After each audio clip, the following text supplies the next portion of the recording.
Hi and welcome to today's show, which is about genetic memory. Does your life story include genetic memory examples? But first, the show today is brought to you by the Your Family Story system, which helps you help a loved one record their life story. And I have some free sections for this at the end of the show, so please stay with me.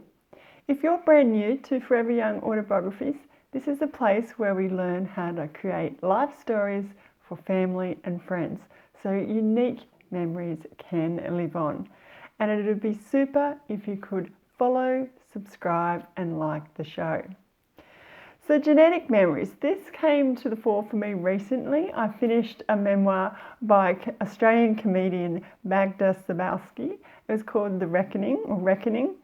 And in this memoir, she talks about going to Ireland for the first time.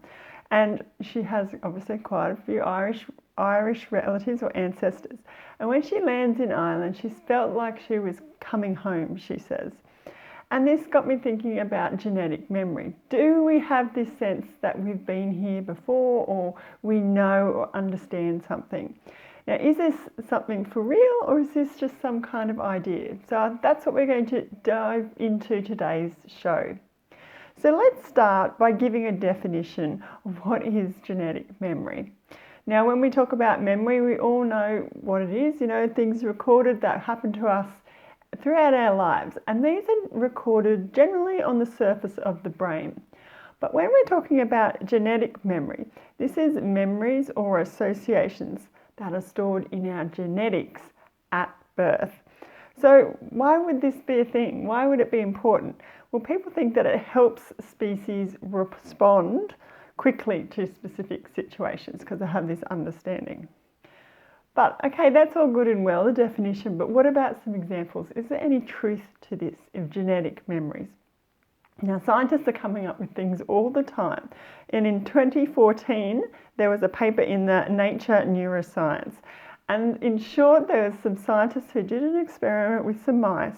And the mice were conditioned to fear a smell and associate it with pain. But also the offspring of this first generation of mice who were not exposed to the smell were afraid of it. And then the subsequent generation of mice who also hadn't been exposed to the smell were afraid of it. So there you go. So that bit of scientific background there. But how does it work? Can this be proved?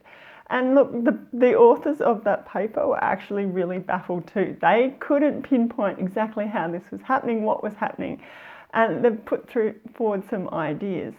But I think the important thing here to note is that scientists are really coming up with new things all the time. More recently, in 2018, they discovered that a learning gene used virus-like strategies to move its genetic material between nerve cells.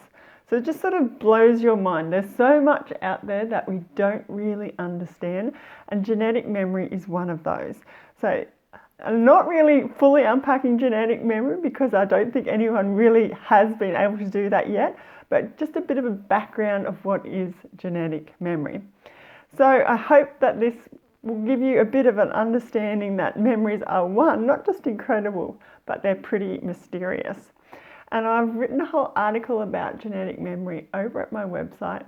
And to find out more, and there's links to these studies that I talked about, go to foreveryoungautobiographies.com/genetic memory.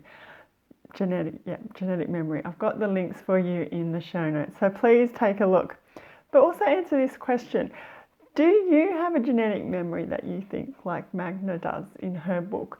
And if so, please leave me a comment. I'd love to hear what it is and maybe some ideas about where it could have come from in your past. Now, at the top of the show, I mentioned the Your Family Story system, which is a step-by-step process on how to set up an interview with a loved one and help them record their life story to share with family and friends. Now, if you'd like to get some free sections for that, you need to go to foreveryoungautobiographies.com/free. First few sections there, so you can get a little bit of a taste on why it is you might do this, how you start to set up an interview. So please give it a try. It's completely free and I think it will really, really help you record stories. Now, I'll be back again soon with another topic, and it would be super if you could follow, subscribe, like the show and share it with a friend. And until next time, happy writing.